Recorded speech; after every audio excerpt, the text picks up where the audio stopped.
Bonjour, je suis Patricia Dubé, je suis une des fondatrices de Parents Tout Inclus, une ressource spécialisée qui accompagne les parents dans la découverte du merveilleux monde des bébés et des enfants. Puis ça, c'est tout inclus, de la grossesse à la vie de parent. Alors, moi, j'ai plusieurs chapeaux. Aujourd'hui, je mets mon chapeau de consultante en lactation IBCLC pour vous parler de tire-lait. Je vais vous poser une question avant de commencer. Ça peut avoir l'air bizarre, ça n'a pas nécessairement l'air d'avoir rapport avec les tire-laits, mais je vous le demande quand même. Est-ce que vous achèteriez une brosse à dents usagée sur eBay ou sur les packs? Je pense que je connais votre réponse. Alors, ça donne un petit peu le thème à mon sujet aussi. Il y a plusieurs personnes qui achètent des tire-laits sur eBay ou sur les packs.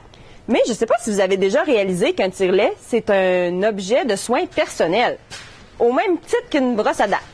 Alors, c'est sûr qu'un tire-lait, ça peut avoir l'air moins pire. On se dit, ouais, mais j'ai juste à changer quelques pièces, puis ça va être correct.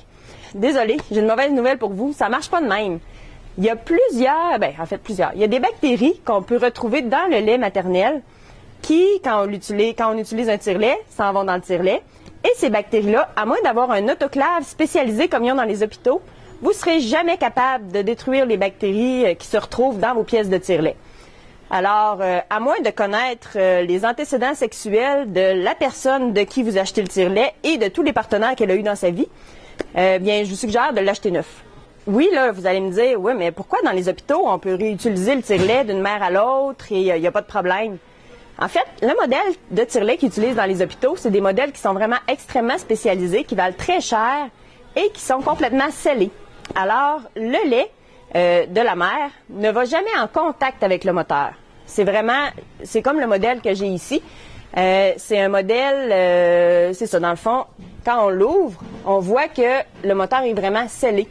Donc, la technologie fait que impossible qu'il y ait du lait qui aille dans ce moteur-là. C'est la raison pour laquelle il peut être utilisé d'une mère à l'autre. Par contre, les tubulures, eux autres, c'est là que le lait s'en va. Quand ils sont utilisés dans les hôpitaux les stérilisent dans les autoclaves. C'est pour ça qu'ils peuvent reprendre la même tubulure pour une mère. Si jamais vous utilisez un tire-lait de location, vous allez acheter votre propre tubulure, vous allez pouvoir l'utiliser sans aucun risque, c'est complètement sécuritaire. Par contre, tous les autres tire-laits, que ce soit les tire-laits électriques, les tire-laits manuels, il y a toujours des chances qu'il y ait du lait qui touche à toutes les composantes du produit. Donc, les compagnies ne recommandent vraiment pas l'utilisation entre plusieurs femmes d'un tire-lait, puis vous ne serez jamais protégé, vous n'avez jamais aucun risque de transmettre l'hépatite ou d'autres maladies à votre bébé. Alors, c'est à vous de choisir, mais moi, je vous le déconseille fortement. Si vous voulez plus d'informations sur le sujet, vous pouvez aller voir à notre kiosque Parents Tout Inclus. Je vous ai préparé un petit PDF pour vous expliquer ça. Et puis, au plaisir de vous revoir de l'autre côté. Merci.